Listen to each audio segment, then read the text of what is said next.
मैं सर पहले अटेम्प्ट में स्क्रीन आउट हो गया था। अच्छा। यस सर, अपने पहले से में। तो सर मैं उसके बाद थोड़ा सा मुझे लगा था कि अपने यहाँ पर सेल्फ डाउट होने लगा था। बिल्कुल। तो उसके उपरांत सर फिर मैं पढ़ाई थोड़ा दिन के लिए छोड़ दिया था अगले अटेम्प्ट के लिए, जो कि मेरा अंतिम अटेम्प्ट था इस बार वाला। तो सर जब मुझे लगा कि अब मुझे इसे क्लियर करना ही करना है, अंतिम अटेम्प्ट है और इसमें किसी तरह से झोंक देना है सब कुछ।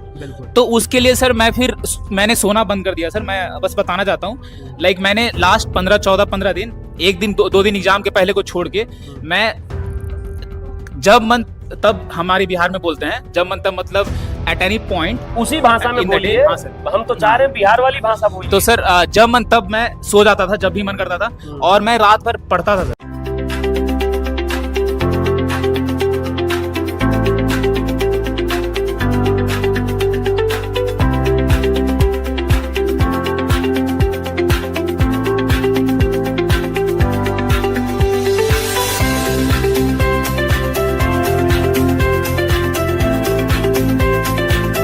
जय हिंद एवरीवन। वो कहते हैं ना कि कुछ किए बिना ही जय जयकार नहीं होती और कोशिश करने वालों की कभी हार नहीं होती। बिहार की धरती हमेशा से अपने मेहनत और परिश्रम के लिए जानी जाती है, और बिहार का नालंदा जिला एक ऐसा जिला जहां पर भारत देश के कई सारे विद्वान निकले हैं। और उस नालंदा जिला के मुस्तफक नामक गांव से ये बच्चा आया है। वो कहते हैं ना, जो लोग कहते हैं ना कि गांव से बच्चे निकलते नहीं, उन सभी बच्चों के लिए आयुष राज एक प्रेरणा है। इनके माता पिता एक मोटिवेशन है उन सभी माता पिता के लिए, जो एक छोटे से गांव से निकल करके अभी एक अफसर का रास्ता तय कर चुके हैं। तो सबसे पहले आपको आयुष बहुत बहुत शुभकामनाएं। आयुष, मैं आपसे ही सबसे पहले जानना चाहूंगा, आप बताओ कि आपको कैसा लग रहा है, या आप अपने बारे में थोड़ा सा बताओ एक बार, जो क्योंकि बिहार के लोग जब आपको देखेंगे तो पहले आप एस्पिरेंट्स थे, अब आप उन एस्पिरेंट्स के प्रेरणा स्रोत बन चुके हैं, कहना चाहोगे? सर सबसे पहले तो मैं ये कहना चाहूँगा कि मुझे यहाँ बैठकर एक अद्वितीय फीलिंग का एहसास हो रहा है। और अगर मैं अपने बारे में बात करूँ तो मेरा नाम आयुष राज है, और मैंने 12th तक की पढ़ाई सैनिक स्कूल अमरावती नगर, जो कि तमिलनाडु में है, वहाँ से की। और उसके उपरांत मैं फिर मैंने एक साल का ड्रॉप लिया, और उसमें मैंने एनडीए की तैयारी करी अच्छे से। एंड उसमें सर का भी योगदान है, और एक प्रवीण सर हैं जो भी यहीं के शिक्षक हैं, उनका भी योगदान है।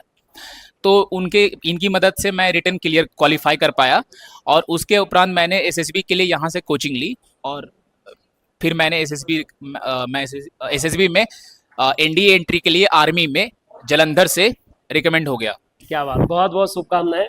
अब मैं सर आपसे जानना चाहूंगा, एक माता पिता के लिए दरअसल जो सपना होता है, माता पिता सोते भी हैं तो सोते में उन्हें यही सपना आता है कि एक दिन मेरा बच्चा कामयाब हो जाए। क्योंकि ऐसे भी लड़के होते हैं जो चोर बन जाते हैं, डाकू बन जाते हैं, और क्या नाम, माता पिता का नाम डुबा देते हैं। मैं बच्चों को कहता हूं कि जब आपके पिताजी आपको डांटे तो कभी उनसे एक लफ्ज आप बाहर मत करो, क्योंकि जिस दिन बेटा बाप बन गया उस दिन बाप जिंदा तो रहता है, लेकिन जिंदा जिंदे खत्म हो जाता है। आज आप अपने बेटे की कामयाबी को देख रहे हैं, उसके गौरव गाथा को सुन रहे हैं, आपको कैसा महसूस हो रहा है? बहुत अच्छा लग रहा है। जब आपको पहली कॉल आपके बेटे ने करी कि पापा मैं रिकमेंड हो गया, क्या कहना चाहोगे? अच्छा, वो कॉल ही बता दो हमें कि थी क्या कॉल। जब ये एसएसबी में गए थे और एसएसबी जब रिकमेंड हुई उसके बाद उन्होंने आपको कॉल किया होगा, तो क्या कॉल किया था, मैं यही जानना चाह रहा हूँ। पहला दिन जब एंट्री लिया तब मन लग रहा था क्या होगा क्या नहीं होगा। उसके बाद बोला पापा हम अंदर हो गए। अच्छा। उसके बाद फिर लास्ट दिन बोला कि पापा हमारा सेलेक्ट हो गया। क्या बात। आप जब बच्चे ने बोला सेलेक्ट हो गए, आपने क्या किया, माता जी को कैसे बताया इनकी जो है? फोन से तुरंत बताया। अच्छा, आप नहीं थे वहां पर, फोन से तुरंत नहीं, बताया? हम तो थे वहाँ यूपी में खलीलाबाद में थे। अच्छा, आपकी पोस्टिंग खलीलाबाद में थी। तो आपको कैसा लगा जब आपको पता चला कि आपका बेटा सेलेक्ट हो गया है, तो आपको क्या लगा? बहुत खुशी हुआ जी। 2 बहन भी है। हाँ। सारा मिठाई बांटने लगे। अच्छा। हाँ। बहुत बढ़िया। वैसे मैं बता दूं कि पड़ोसी को बड़ा तकलीफ हो गया होगा। ठीक है, होता क्या है, मैं आपको एक बात बता दूं कि कई बार जब बच्चा, देखो 2 तरीके के लोग होते हैं। एक होता है कि नहीं, जब तक सिलेक्शन नहीं होता है तब तक उसी लड़के की बुराई करेंगे, देहरादून भेज दिए बर्बाद हो जाएगा। और जिस दिन लड़का सेलेक्ट हुआ उस दिन सबसे पहले गमछा लेके वही पहुंचेंगे तुम्हारे घर। अरे हमने तो बचपन में ही कहा था ये अफसर बनेगा, तुम बात ही नहीं मान रहे थे। जिसका फोन जीवन में नहीं आता वो भी फोन करके बधाई देना शुरू कर देते हैं, बधाई हो, शुभकामनाएं। तो आपके पास बधाइयों के फोन के तांता लगा हो। कैसे पास हो गया ये? अच्छा, ये सच्चाई है आज, क्योंकि मैं एक ऐसे बैकग्राउंड से आता हूँ गांव के, जहां पर ये चीजों को मैं देखता हूँ। तो मैं बच्चों से कहता हूँ कि अगर तुम, जैसे हमारे यहाँ जो बच्चे रिटर्न की तैयारी करने आते हैं, नो डाउट जाहिर सी बात है जितने बच्चे आते हैं हर बच्चा कामयाब होकर नहीं जा पाता है, लेकिन मैं उनसे एक बात कहता हूँ कि देखो कामयाबी मिलना ना मिलना एक अलग बात है, लेकिन एक अच्छा इंसान डेवलप होकर के जाओ आप। क्योंकि जब आप यहाँ से वापस जाओगे आप कुछ भी नहीं कर पाओगे, तो भी आपके माता पिता आपको कभी गाली नहीं देंगे, कभी आपको कोसेंगे नहीं। लेकिन ध्यान रखना मेरे बच्चे कि जब यहाँ से आप असफल होकर के, वो असफलताएं नहीं होती, आप बहुत कुछ सीख करके जाते हो, लेकिन जब आप वापस लौट करके जाते हो तो आपके माता पिता आपको परेशान नहीं करते हैं, लेकिन वहां समाज में बैठा हुआ वो पड़ोसी आपको चैन से जीने नहीं देगा। वो कहेगा देखो कर्नल बन के वापस आ गए। तो इसलिए जब पढ़ाई में मन ना लगे तो अपने माता पिता की मजबूरियों को याद करो। मैं बताना चाहूंगा कि पढ़ाई में सबसे ज्यादा आजकल बच्चे क्या करते हैं सर, मोबाइल में शॉर्ट्स देख के मोटिवेशन लेते हैं। मैं उनसे कहता हूं आपके माता पिता से बड़ा मोटिवेशन कोई है ही नहीं। आपके पिताजी किस मेहनत से आपको पढ़ा रहे हैं वो आप ही जान रहे हो ना। तो आप एक बात बताइए, जब बच्चा आपका 11वीं 12वीं में रहा तो उस समय इस बच्चे का कोई ऐसा टाइम जिस समय आपको लगा हो कि यार बच्चा बिगड़ रहा है, यहाँ पे शरारती थे कि नहीं थे बचपन में? तो बच्चा तो यहाँ नहीं रहा, सैनिक स्कूल तमिलनाडु में था। शरारत बना था कि नहीं था? नहीं, शरारत बना था। सीधे आदमी? नहीं, एक ही लग रहा था कि जो मोबाइल देखता है, हाँ, तो लग रहा था कि पता नहीं मोबाइल में क्या देख रहा है। अच्छा। जब पास हो गया तब लगा कि हाँ ये पढ़ रहा है। मोबाइल में लेक्चर देखता था हम लोगों का, जैसे हम लोग जो यहाँ ऑनलाइन पढ़ाते थे तो वही जो है बैठ करके मोबाइल में पढ़ाई कर रहा था। असली बात सर 2 बजे 3 बजे रात तक ये देखता था। हाँ। तो लगे कि पता नहीं पढ़ता है क्या करता है, कहीं चैटिंग तो नहीं चल रही, हेलो तो बाबू नहीं क्या चला, वही कैसे हो? दिमाग में वही लगता था। जी जी। जब पास हो गया तब लगा कि नहीं पढ़ रहा था। आयुष, आप अपने माता पिता के जो है इस विश्वास को जो आपने बनाए रखा, इसके लिए आपको बहुत शुभकामनाएं। और हर माता पिता का यही सपना होता है कि हमारे भी आयुष जैसे बेटे हों, आदर्श जैसे बेटे हों। मतलब जो बच्चा सफल होता है, हर माता पिता यही चाहता है कि भाई मेरा बच्चा, कौन माता पिता ऐसा है जो ये नहीं चाहता कि मेरा बच्चा कामयाब ना हो? हर माता पिता का यही सपना होता है। तो आप लोगों से बात करके मुझे बहुत अच्छा लगा। कुछ कहना चाहोगे? बिल्कुल सर, मैं कुछ बोलना चाहूँगा। जैसे कि मेरे पिताजी ने कहा कि मैं 2 बजे तक 3 बजे तक मैं इन्हें लगता था, डाउट होता था, तो सर मैंने लाइब्रेरी ट्राई किया ज्वाइन करने का, जो कि होता है सर आपको अच्छे से पता होगा। तो सर मेरी वहाँ पे पढ़ाई में रुचि नहीं हो पाई, लग नहीं पाई, क्योंकि वह वातावरण काफी क्लोज टाइप का होता है। It is kind of compact होता है। तो सर मेरी पढ़ाई मेरे अनुसार बस मेरे एक घर में एक कमरा है छत पे, जो कि काफी पुराना है, बस उसी में हो पाती है सर। तो मैं उसमें पढ़ता था। मैं सर पहले अटेम्प्ट में स्क्रीन आउट हो गया था। अच्छा। यस सर, अपने पहले सेशन में। तो सर मैं उसके बाद थोड़ा सा मुझे लगा था कि अपने यहाँ पर सेल्फ डाउट होने लगा था। तो उसके उपरांत सर फिर मैं पढ़ाई थोड़ा दिन के लिए छोड़ दिया था अगले अटेम्प्ट के लिए, जो कि मेरा अंतिम अटेम्प्ट था इस बार वाला। तो सर जब मुझे लगा कि अब मुझे इसे क्लियर करना ही करना है, अंतिम अटेम्प्ट है और इसमें किसी तरह से झोंक देना है सब कुछ, तो उसके लिए सर मैंने सोना बंद कर दिया। सर मैं बस बताना चाहता हूँ, लाइक मैंने लास्ट 15 दिन, एक दिन 2 दिन एग्जाम के पहले को छोड़ के, मैं जब मन तब, हमारे बिहार में बोलते हैं जब मन तब, मतलब एट एनी पॉइंट, उसी भाषा में बोलिए। हाँ सर, हम तो चाह रहे हैं बिहार वाली भाषा बोलिए। तो सर जब मन तब मैं सो जाता था, जब भी मन करता था, और मैं रात भर पढ़ता था सर। तो वही पेरेंट्स को लगता था, और इसमें कोई अथी नहीं है, इसमें कुछ है नहीं sir. It is up to me to show my result. Obviously मुझ पर डिपेंड करता है सर कि मैं इन्हें रिजल्ट प्रस्तुत करूँ। और फिर उसके पहले का जो प्रोसेस है, यानी रात तक जागना या फिर पढ़ना, किसी भी समय जो जिसके लिए भी अच्छा हो, तो वो सब तो पार्ट एंड पार्सल होता है। नहीं, मैं तो बच्चों को हमेशा कहता हूं कि जब आप कोई गलत काम करने जाते हो तो क्या पापा से पूछ के जाते हो? जब किसी लड़की से दोस्ती करते हो तो कहते हो पापा मैं इसको गर्लफ्रेंड बना लूं, नहीं पूछते हो।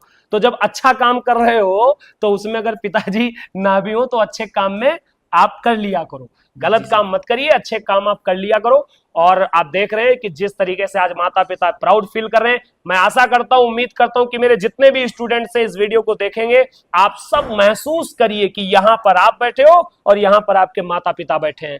तो एक बार फिर से सर आप लोगों का बहुत बहुत धन्यवाद।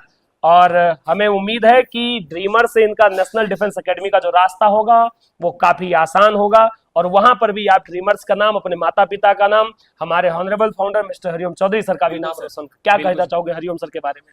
सर हरिओम सर मेरे अनुसार काफी सरल व्यक्ति हैं, एक सिंप्लिसिटी के एपिटोम है सर, हमारे अंग्रेजी में बोलते हैं एपिटोम ऑफ सिंप्लिसिटी।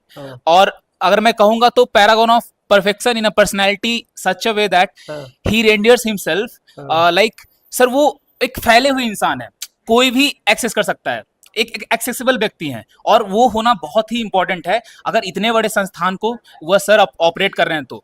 और सर अगर मैं एम्पैथी की बात करूं तो सर में कूट कूट के है। इसका सरल एग्जांपल यह है कि सर ने सर एक्चुअली मैं एसएसबी के लिए कहीं नहीं जाना चाहता था, मैं चाहता था कि मैं एकदम नेचुरल जाऊं, घर से उठ के जाऊं, बट जब मैंने सुना कि ड्रीमर्स फ्री कर रहा है और only accommodation, yes sir, only accommodation का चार्ज कर रहा है, तो मुझे लगा कि 7,000 इज नथिंग। 7,000 तो मैं सर ऐसे भी 1 महीने 2 महीने में ऐसे हो जाता है, तो मैंने सोचा कि मैं ट्राई करता हूं, तो मैं यहाँ आ गया सर। और मुझे सच में पता नहीं था कि हरिओम सर का ये स्कीम और इतने अच्छे ऐसे सर, अगर मैं उनका नाम जरूर लेना चाहूंगा सर, क्योंकि उनके कारण मैं यहाँ बैठा हुआ हूँ। बिल्कुल। सबसे पहले तो मेरे ग्रुप सर, मेरे ऐसे GTO sir, group captain Ambuja Ahluwalia sir एक महान व्यक्ति हैं सर मेरे अनुसार, मेरे लिए। उसके बाद सर विंग कमांडर दीपक त्यागी सर, फिर हमारे IO sir, captain Indian navy के जायसवाल सर और अभिनव सर जो कि आज नहीं यहाँ प्रस्तुत हैं, और रोजर सर और भी तमाम टीम सर। जैसे आप संभालते हैं, आप लड़कों को एसएसबी तक ले जाते हैं, तो सर मैं कहना चाहता हूं कि जिनका मैंने नाम लिया वो आपकी तरह ही हैं, बेमिसाल, बुलंद और बेहतरीन, जो कि एसएसबी से एकेडमी तक ले जाते हैं। बिल्कुल, बहुत तो सर ये कॉम्बिनेशन ड्रीमर्स को यूनिक बनाती है और ड्रीमर्स को अपने आप में एक अलग स्थान। और सर मैं बिल्कुल नहीं कहना चाहूंगा कि मैं कोचिंग के लिए आया था, परंतु मैं यह कहना चाहूंगा कि मैं यहाँ आके बहुत कुछ सीखा, कैसे अपने आप को हम्बल रखा जाता है वह भी मैंने सीखा अपने एसेसर को देख के, और कैसे एसेसर ने मेरे अंदर का वो अर्जुन जगा दिया सर। मैं अपने आप को अर्जुन नहीं कहूंगा, बट वो सारे के सारे द्रोणाचार्य हैं। नहीं, बहुत बढ़िया। तो उस टाइप का इन्वायरमेंट अगर ड्रीमर्स दे रहा है, एक ट्रेनिंग दे रहा है सर, एक व्यक्तित्व का ट्रेनिंग दे रहा है, अगर मैं कहूँ तो कोचिंग नहीं दे रहा है, तो सर यही डिफरेंस है सर जो ड्रीमर्स को मैं मानता हूं। क्योंकि मैं जानता हूं मेरे कई मित्र जो कि, चूंकि मैं सैनिक स्कूल से हूं, जो कि अलग अलग संस्थान पे जाते हैं, इंडिया के अलग अलग संस्थान पे, एसएसबी के लिए, एनडीए के लिए, ज्यादातर एसएसबी के लिए, तो मैंने हमेशा अपने आप और उनमें एक डिफरेंस पाया है सर। बिल्कुल, और वह डिफरेंस ड्रीमर्स ही क्रिएट किया है सर। बहुत बढ़िया। आपने आयुष राज की इन सारी बातों को सुना, और जैसे कि आयुष हमारे फ्री एसएसबी के पार्ट थे, और मैं कहना चाहूंगा कि जिस समय पहलगाम में हमला होता है और हमारे देश के निर्दोष नागरिक मारे जाते हैं, उसके अगले दिन ही हमारी संस्था के founder mister Hariom Chaudhary sir ने एक डिसीजन लिया कि हम देश के जितने भी बच्चे रिटन एग्जाम क्लियर किए हैं उनको हम फ्री एसएसबी देंगे, जिसका कोई भी पैसा नहीं होगा, और ये कोई ऑनलाइन नहीं, टोटली ऑफलाइन मैं आपको बताता हूं, जो कि बहुत प्रेरणादायक कदम था हम सभी शिक्षकों के लिए भी, हम सभी जो यहाँ हमारे स्टूडेंट पढ़ते हैं उन सभी के लिए। थैंक यू सो मच, और एक बार फिर से आपका बहुत बहुत स्वागत सर, और ऐसे ही आपके बच्चे आगे बढ़ते रहें और आप भी नई ऊंचाइयों को छुएं। गुड लक, आशीर्वाद।